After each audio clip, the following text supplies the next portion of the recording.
अगर मैं चेतावनी देता हूँ, अगर 1 हफ्ते के अंदर ये नहीं उठा तो ये पूरा कचरा मुमरा प्रभाग समिति के सामने जाएगा।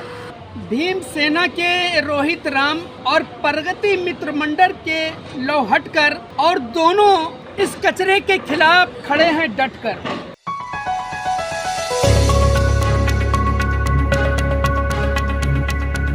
मैं सुल्तान रिजवी और आप देख रहे हैं DDS TV न्यूज। दर्शकों, जैसा कि मालूम होगा कि मैंने एक खबर चलाई थी कि मर्जिया पठान जो समाज सेविका हैं, शानू पठान की बेटी हैं, माजी नगर सेवक शानू पठान उनकी पुत्री हैं, उन्होंने स्वच्छता अभियान का मिशन चलाया शहर में। बहुत अच्छी बात है, जगह जगह बोर्ड लगाया है कि अपना शहर स्वच्छ बनाना है, हमने ये ठाना है, तरह तरह के बोर्ड लगाए, बड़ी साफ सफाई कराई है उन्होंने। लेकिन उसी के ठीक सामने MM वैली रोड पे जो कब्रिस्तान के लिए रास्ता जाता है, शिया कब्रिस्तान है और बौरी कब्रिस्तान है, वहाँ का नज़ारा देखिए। ये उन्हीं का प्लाट है, शानू पठान का, और उनके लोगों ने ही टेंडर लिया हुआ है।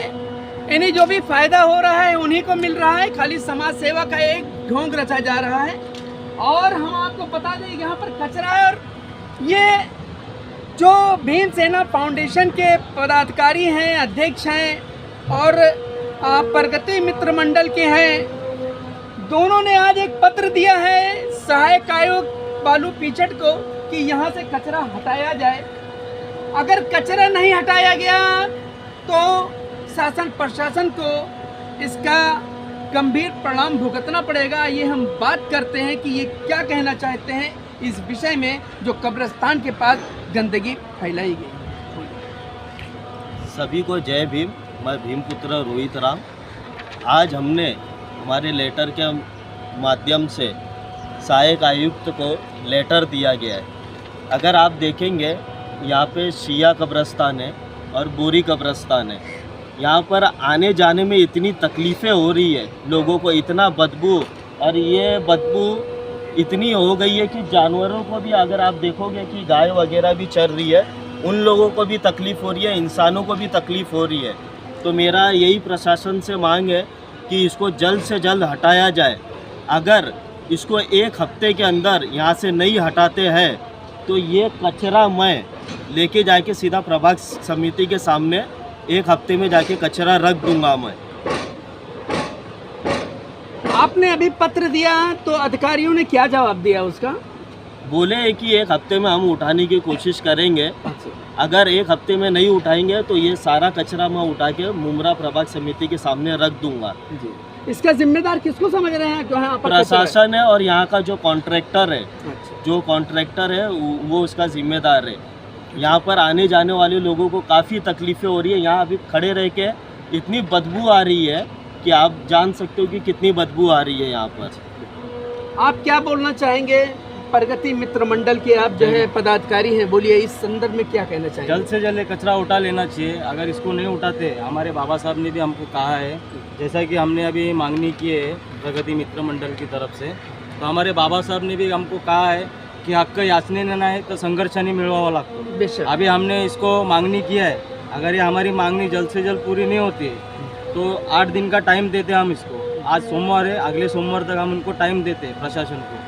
अगर 8 दिन के अंदर नहीं उठाते तो फिर हमको संघर्ष करना हमारे बाबा साहब ने अच्छे से सिखाया है। हमारी बात हो रही थी भीम सेना फाउंडेशन के पदाधिकारी हैं और प्रगति मित्र मंडल के। इन्होंने कहा कि जिन्होंने संविधान बनाया है बाबा साहब भीमराव अंबेडकर, बाबा साहब ने कहा है कि तुम्हारा हक है न्याय लेना, अगर न्याय नहीं मिलता है तो उसको छीन के लो। जो है कानूनी तरीके से तुम्हारा हक होता है न्याय प्राप्त करने का। और इन्होंने क्लियर कहा है कि अगर 1 हफ्ते के अंदर कचरा नहीं हटाया गया तो हम जो है ये कचरा प्रभाग समिति के सामने ले जाकर के रख देंगे। फिर पता चलेगा अधिकारियों को कि कितनी तकलीफ होती है, कचरे से कितनी बदबू आती है और आने जाने वालों को कितनी तकलीफ होती है, संक्रामक बीमारियां होती हैं। यहाँ तक कि जानवर नहीं खड़े हो सकते, आधे के जानवर दूर खड़े हुए हैं बदबू सूंघ करके। और शायद जो है दर्शकों, जैसा कि आपको मालूम है कि ये बीजेपी की सरकार है और बीजेपी सरकार ने जानवरों के लिए, खासकर गौ माता के लिए करोड़ों रुपए उनके सुरक्षा के लिए, उनके खाने के लिए, उनके रहने का बंदोबस्त किया है, लेकिन ये गौ माता यहाँ मजबूरन जो है ये सड़ा घुला चीज खा रही है। देखो ये गौ माता के आंखों से आंसू बह रहा है, हम आपको दिखा रहे हैं, आंखों से आंसू बह रहा है, उनको खाने को नहीं है, घास नहीं है। देखिए ये गौ माता जो है सड़ी गली चीजें खा रहे हैं, और इसका जिम्मेदार कौन है जिसने कचरा फेंकवाया है? बोलिए आप इस पर क्या कहना चाहेंगे? गौ माता की कितनी तकलीफ हो रही है? देख सकते हो कि कितनी तकलीफें हो रही है। यहाँ प्लास्टिक खाया जा रहा है, अगर आप गौर करेंगे प्लास्टिक है, यहाँ पर प्लास्टिक खाया जा रहा है। इतनी तकलीफ़ें जानवरों को भी हो रही है, तो हम इंसान कैसे रहेंगे? अगर मैं चेतावनी देता हूँ, अगर एक हफ्ते के अंदर ये नहीं उठा तो ये पूरा कचरा मुमरा प्रभाग समिति के सामने जाएगा। जय भीम, जय भीम।